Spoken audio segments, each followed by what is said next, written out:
Halo, assalamualaikum warahmatullahi wabarakatuh, adik-adik mahasiswa. Kembali kita bertemu kali ini di pertemuan ketujuh. Tidak terasa kita sudah hampir memasuki ujian tengah semester. Dan di pertemuan ketujuh ini saya mencoba untuk menjelaskan kepada Anda tentang bagaimana mengembangkan paragraf, sehingga dengan mengetahui pola pengembangan paragraf tadi, Anda akan terbantu untuk mengembangkan ide atau gagasan yang akan ditulis nanti, baik dalam skripsi atau maupun dalam karya ilmiah yang lain. Nah, minggu lalu saya sudah menjelaskan bagaimana syarat paragraf yang efektif. Tetapi Anda belum mengetahui bagaimana cara mengembangkan paragraf itu sendiri. Nah, untuk mengembangkan paragraf yang gagasannya sudah Anda dapatkan dari tema, misalnya tentang arsitektur, tentang sipil, tentang pendidikan, dan seterusnya. Bagaimana cara mengembangkan persoalan itu? Saya mencoba membuat dua pola dengan cara deduktif dan cara induktif. Mungkin Anda bisa memilih salah satu di antaranya nanti. Ketika kita mengembangkan pola deduktif, berarti kita mengawali kalimat itu dengan pernyataan yang bersifat umum. Kalimat pertamanya berarti menjadi sentral atau pusat bagi kalimat-kalimat berikutnya. Sehingga pola paragraf deduktif itu disebut dengan pola umum khusus. Pola umum menuju pola khusus. Nah, ciri-ciri dari paragraf deduktif ini nanti akan bisa terlihat dari kalimat satu. Dia menuliskan dengan cara umum, dan di kalimat berikutnya dia menjabarkan hal-hal yang khusus terhadap masalah yang umum tadi.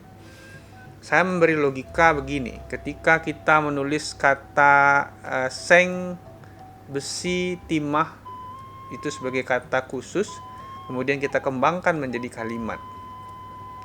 Ada kata logam juga kita kembangkan menjadi kalimat.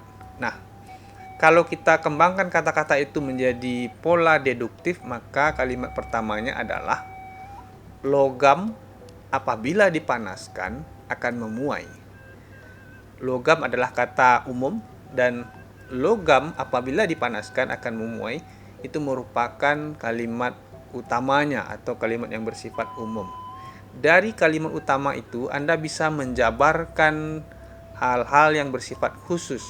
Seperti tadi ada seng, besi, timah, yang pada intinya seng apabila dipanaskan dapat memuai untuk kalimat kedua. Kalimat ketiga, besi apabila dipanaskan juga dapat memuai. Dan di kalimat terakhir sama halnya juga pada timah, apabila dipanaskan dapat memuai. Dengan demikian, ketika kita mengembangkan ide melalui pola deduktif, maka pertama tulislah kalimat yang bersifat umum, lalu Anda jabarkan hal yang umum itu menjadi hal-hal yang bersifat khusus. Nah, perlu saya jelaskan, di dalam menulis paragraf, syarat paragraf itu minimal 4 kalimat. 4 kalimat minimal. 1 kalimat utamanya, 3 kalimat penjelasnya. Nah,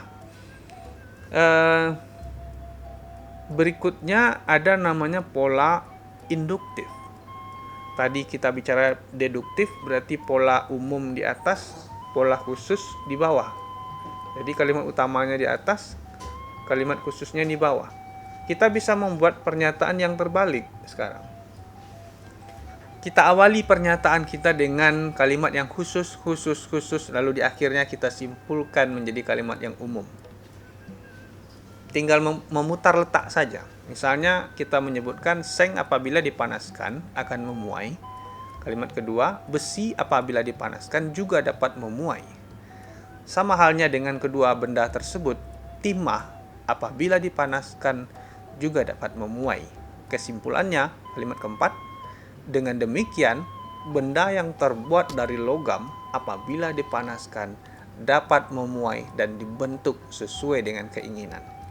Nah, dari dua pola ini umumnya orang banyak menggunakan pola deduktif karena orang biasanya mengawali pembicaraan yang umum untuk menjelaskan sesuatu yang bersifat khusus.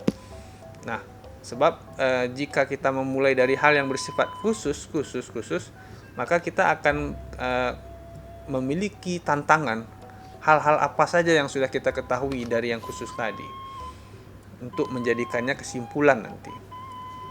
Nah, dari dua pola ini mudah-mudahan Anda dapat terbantu untuk mengembangkan menjadi sebuah artikel nanti ketika kita menulis artikel ilmiah sebagai tugas mata kuliah ini.